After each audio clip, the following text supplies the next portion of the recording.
नमस्कार, बीकेसी गुरु क्लासेस में आपका स्वागत है। आज हम पढ़ेंगे विद्यार्थी दक्षता संवर्धन मॉक टेस्ट 1 के विज्ञान विषय के हल को। तो चलिए क्वेश्चन नंबर 61 देखते हैं। अमीना के पास एक ही आकार और प्रजातियों के 4 जलीय पौधे हैं। 4 जलीय पौधे हैं। वह प्रत्येक पौधे को 200 मिलीलीटर पानी से भरे अलग अलग बीकर में पानी के अंदर रख देती है। फिर वह प्रत्येक बीकर को विभिन्न तीव्रता के प्रकाश वाले बल्बों के नीचे रख देती है। नीचे बताए गए तरीके में से वह कौन सा तरीका है जिससे वह जान सकती है कि कौन सा पौधा प्रकाश संश्लेषण के उच्चतम दर पर करता है। तो कौन सा आएगा यहाँ पर? लगभग 20 मिनट के लिए प्रत्येक बीकर में निकलने वाले गैस बुलबुले को मापें।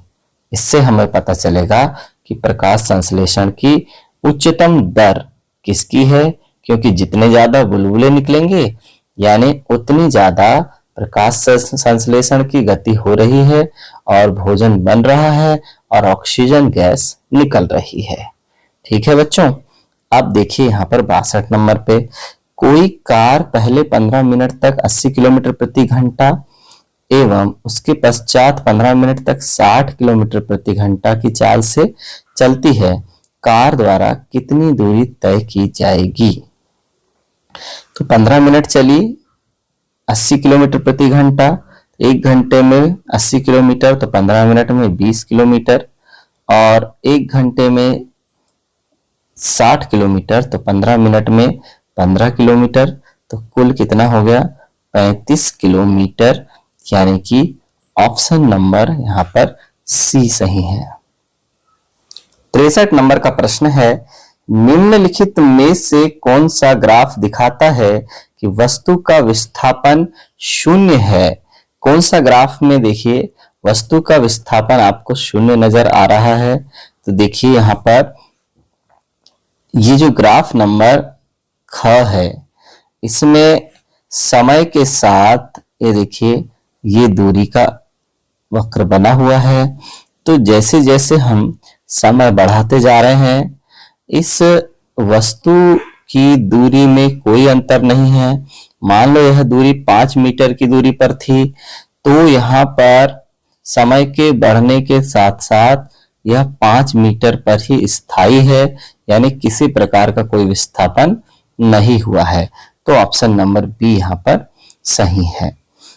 अब आते हैं 64 नंबर के प्रश्न पर।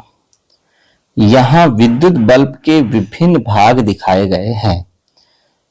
पतला तंतु, ये देखिए यहाँ पर ऊपर तंतु होता है। कांच का बाहरी आवरण, कांच का बाहरी आवरण होता है ये वाला। फिर धातु का छोर, ये जो बना हुआ है वो धातु का छोर है। बल्ब के कौन से भाग विद्युत चालक है? बल्ब के कौन से भाग विद्युत चालक है? तो यहां पर हमको देखना है केवल पतला तंतु। क्या केवल पतला तंतु है? केवल पतला तंतु और धातु का छोर। धातु का छोर भी चालक है और ये पतला तंतु भी चालक है, यानी ऑप्शन नंबर बी यहां पर सही है बच्चों। 65वें नंबर का प्रश्न लेते हैं। दी गई आकृति के अनुसार ध्वनि तरंग P की तुलना में ध्वनि तरंग Q क्या है? देखिए यहां पर ज्यादा प्रबल है क्या? नहीं। धीमी आवाज वाली है? नहीं। ज्यादा तारत्व वाली है? नहीं। कम तारत्व वाली है? तो ऑप्शन नंबर डी यहां पर सही है, कम तारत्व वाली है। देखिए बच्चों, ध्वनि तरंग P जो है इसका विस्तार अधिक है। ये देखिए ज्यादा बार मुड़ी हुई है ना, तो इसका विस्तार अधिक है, जबकि ये Q कम बार मुड़ी है। कम बार मुड़ी है, इसका तारत्व कम है, इसका खिंचाव कम है, इसका विस्तार कम है। इसलिए Q जो है P की तुलना में कम तारत्व वाली है। तारत्व एक प्रकार का तन्यता जिसे हम कहते हैं वो है। आगे अगला 66 नंबर का प्रश्न है, अगर बल की इकाई न्यूटन है तो दाब की इकाई क्या होगी? बल की इकाई न्यूटन है तो दाब की इकाई क्या होगी? न्यूटन प्रति मीटर स्क्वायर, क्योंकि हमें पता है कि बल बटे क्षेत्रफल को हम क्या कहते हैं? दाब कहते हैं। तो बल की इकाई क्या है? न्यूटन है, तो न्यूटन प्रति क्षेत्रफल की इकाई क्या है? मीटर स्क्वायर है। इसलिए यहां पर हम प्रयोग करेंगे दाब के लिए न्यूटन प्रति metre square. Option number D सही है। 67 नंबर पर है, गर्म पानी में भरे बर्तन में समान समय अंतराल तक रखने पर निम्नलिखित में से कौन सी वस्तु अधिक गर्म होगी? गर्म पानी के बर्तन में हम इन वस्तुओं को रख रहे हैं, कौन सी वस्तु हमें देखना है कि अधिक गर्म होगी? तो देखिए बच्चों, यहां पर धातु की प्लेट, प्लास्टिक की प्लेट, लकड़ी की प्लेट, प्लास्टिक और धातु की प्लेट एक समान गर्म होगी। तो यहां देखिए धातु की प्लेट ज्यादा गर्म होगी, यानी ऑप्शन नंबर ए यहां पर सही है। इस प्रयोग को हम घर पर भी कर सकते हैं बच्चों। 68 नंबर का प्रश्न है, यदि आपके घर में विद्युत धारा की आपूर्ति अधिक हो जाए तो मुख्य दरवाजे की घंटी की ध्वनि में क्या परिवर्तन होगा? विद्युत धारा की आपूर्ति यदि ज्यादा है तो मुख्य दरवाजे की घंटी में क्या परिवर्तन होगा? ध्वनि अधिक तेज हो जाएगी। ऑप्शन नंबर सी यहां पर सही है बच्चों, ध्वनि अधिक तेज हो जाएगी। आपूर्ति अधिक हो जाएगी तो ध्वनि अधिक तेज हो जाएगी।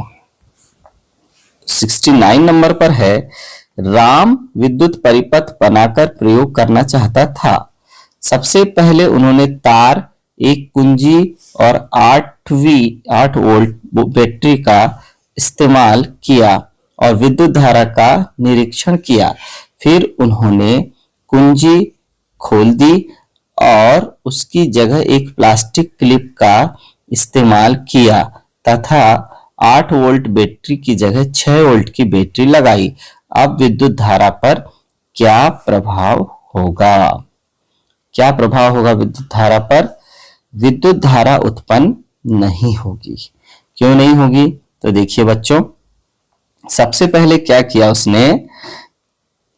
तार, एक कुंजी और 8 वोल्ट बैटरी का इस्तेमाल किया था और विद्युत धारा का निरीक्षण किया था। फिर उन्होंने कुंजी को खोल दिया, उसकी जगह में प्लास्टिक की क्लिप लगा दिया। प्लास्टिक की क्लिप लगाने से धारा का प्रवाह बंद हो गया, इसलिए इस स्थिति में विद्युत धारा नहीं बहेगी। 70 नंबर का प्रश्न है, निम्नलिखित में से कौन सा कथन प्रोटिस्टा जगत के जीवों की कोशिका संरचना के बारे में सही है? कौन सा कथन सही है? केंद्रक सुपरिभाषित होता है तथा एक झिल्ली द्वारा घिरा होता है। ऑप्शन नंबर बी यहां पर सही है। 71वां प्रश्न है, 10 से 14 वर्ष की आयु में वजन को नियंत्रित करने का सबसे अच्छा तरीका क्या है? दवाइयां लेना, व्यायाम करना, अपने सहपाठियों से परामर्श करना, कम खाना खाना और अधिक सोना, संतुलित आहार लेना। तो कौन कौन से उत्तर सही हैं? व्यायाम करना चाहिए बच्चों, और संतुलित आहार लेना। दूसरा और पांचवा उत्तर सही है। तो दूसरा और पांचवा कहां है? विकल्प 2 व 5 सही है। ऑप्शन नंबर सी यहां पर सही उत्तर होगा। अब लेते हैं 72वां प्रश्न। 72वां प्रश्न है, जब विद्यार्थी 10 से 14 वर्ष की आयु के बीच शारीरिक अनुभव करते हैं तो उसे क्या कहा जाता है? 10 से 14 वर्ष में जो शारीरिक अनुभव करते हैं उसे कहते हैं किशोरावस्था। किशोरावस्था ऑप्शन नंबर ए सही है। 73वां प्रश्न है, प्रकाश की एक किरण तब अपवर्तित होती है जब। कब अपवर्तित होती है प्रकाश की किरण? तो देखिए, यह एक धातु के दर्पण से टकराती है, इसका पूरी तरह से आंतरिक परावर्तन होता है। ये दोनों तो परावर्तन की स्थिति है। यह समान अपवर्तनांक वाले दूसरे माध्यम में प्रवेश करती है, तब भी अपवर्तित नहीं होगी, सीधी चली जाएगी। यह अलग अपवर्तनांक वाले दूसरे माध्यम में प्रवेश करती है। ऑप्शन नंबर डी यहां पर सही है बच्चों।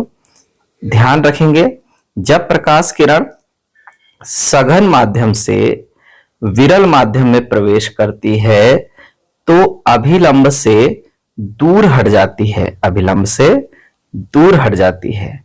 और जब विरल माध्यम से सघन माध्यम में प्रवेश करती है तो अभिलंब की ओर झुक जाती है, अभिलंब की ओर झुक जाती है। इस तरह से ये स्थिति बनती है। लेकिन यदि समान माध्यम रहेंगे तो सीधी चले जाएगी, और धातु का दर्पण रहेगा तो दर्पण से टकराकर सीधी परावर्तित हो जाएगी। और आंतरिक परावर्तन की स्थिति में भी पूर्ण आंतरिक परावर्तन क्या होता है? देखिए, जब आपतन कोण का मान क्रांतिक कोण के मान से अधिक हो जाता है तो प्रकाश किरण उसी माध्यम में परावर्तित हो जाती है। इसे हम बोलते हैं पूर्ण आंतरिक परावर्तन। तो यह स्थिति किस तरह की होती है? देखिए, मैं यहां पर दिखाता हूं आपको कि आपतन कोण का मान, आपतन कोण का वह मान जिसके लिए अपवर्तन कोण का मान कैसा हो जाए। ये देखिए, अपवर्तन कोण का मान, अब यहां पर तल के समांतर मतलब 90 अंश हो जाए, अपवर्तन कोण का मान क्या हो जाए? 90 अंश हो जाए, तो यह आपतन कोण का मान क्रांतिक कोण कहलाता है ना। आपतन कोण का वह मान जिसके लिए अपवर्तन कोण का मान 90 अंश हो जाए तो इस कोण को हम बोलते हैं क्रांतिक कोण। लेकिन क्रांतिक कोण से अधिक मान पर जब किरण आपतित होती है तो प्रकाश किरण उसी माध्यम में परावर्तित होने लगती है, तो इसे हम बोलते हैं पूर्ण आंतरिक परावर्तन बच्चों। तो यहां पर ऑप्शन नंबर डी सही है। यह अलग अपवर्तनांक वाले दूसरे माध्यम में प्रवेश करती है तो प्रकाश की किरण अपवर्तित हो जाती है। अब लेते हैं अगला 74 नंबर का प्रश्न है। जिंक एक प्रतिक्रियाशील धातु है, उसके एक टुकड़े को हाइड्रोक्लोरिक अम्ल यानी HCl से भरे टेस्ट ट्यूब में डाला गया। ट्यूब में बने बुलबुले से यह पता चला कि कोई गैस निकली है। जब एक जलती हुई माचिस की तीली को टेस्ट ट्यूब के पास लाया गया तो वह पॉप की आवाज निकलने के बाद बुझ गई। टेस्ट ट्यूब से निकलने वाली गैस इनमें से कौन सी हो सकती है? ऐसे लक्षण किसमें होते हैं? हाइड्रोजन में होते हैं बच्चों। हाइड्रोजन गैस पॉप की आवाज के साथ बुझ जाती है वहां पर माचिस की तीली, तो यहां पर हो जाएगा हाइड्रोजन। 75 नंबर का प्रश्न है। एक प्रयोग के दौरान एक छात्र ने एक कांच के गिलास में तेल, शहद और पानी मिलाया। क्या क्या मिला दिया? तेल, शहद और पानी मिलाया। कांच के गिलास में परतों का क्रम क्या हो सकता है? शहद कांच के गिलास में बैठ जाता है, बिल्कुल सबसे नीचे बैठ जाएगा। फिर पानी और तेल अलग हो जाते हैं तथा तेल पानी के ऊपर हो जाता है। तो कांच के गिलास में जब हम इन तीनों चीजों को डालेंगे तो सबसे नीचे रहेगा शहद, फिर रहेगा पानी और फिर रहेगा तेल। इस तरह से बच्चों ये ऑप्शन नंबर ए सही है। अब 76 नंबर का प्रश्न है। अपने शरीर के वजन के प्रत्येक किलोग्राम के लिए शिशुओं को वयस्कों की तुलना में लगभग 3 गुना अधिक प्रोटीन की आवश्यकता होती है। इसका क्या कारण हो सकता है? इसका क्या कारण हो सकता है? उनके शरीर को प्रोटीन खाने की आदत होनी चाहिए, कट। उनके शरीर तेजी से बढ़ रहे हैं और नए प्रोटीन ऊतक निर्माण कर रहे हैं। यही सही है बच्चों, ऑप्शन नंबर बी यहां पर सही है। 77 नंबर का प्रश्न है, हम टिंडल प्रभाव देख सकते हैं जब। टिंडल प्रभाव हम कहां देख सकते हैं? चीनी के घोल पर प्रकाश की किरण प्रक्षेपित की जाती है। प्रकाश की एक किरण दूध और पानी के घोल पर प्रक्षेपित की जाती है। ऑप्शन नंबर बी यहां पर सही है। तो बच्चों, टिंडल प्रभाव की घटना दूध और पानी के मिश्रण में देखी जा सकती है। धुंधली रोशनी की में जब धूल होती है तब हम यह घटना को देख सकते हैं। नीले आसमान का जो रंग नीला होता है यह भी प्रकाश के प्रकीर्णन के कारण होता है। यह भी टिंडल प्रभाव की एक घटना है।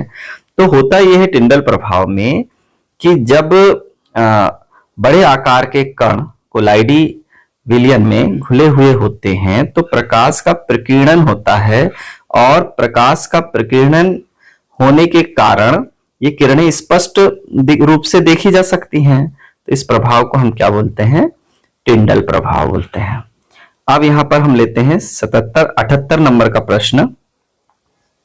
श्वसन और दहन रासायनिक परिवर्तन के उदाहरण हैं। उनके बारे में दिए गए विकल्पों में से गलत कथन की पहचान करें। अब हमको क्या करना है? गलत कथन की पहचान करना है। दोनों के होने के लिए ऑक्सीजन की आवश्यकता होती है। हाँ, जलने के लिए भी और सांस लेने के लिए भी। दोनों उत्पाद के रूप में कार्बन डाइऑक्साइड उत्पन्न करते हैं। बिल्कुल, जलने पर भी कार्बन डाइऑक्साइड निकलती है और श्वसन में भी कार्बन डाइऑक्साइड मुक्त होती है। दोनों परिवर्तन सदैव ऊर्जा मुक्त करते हैं।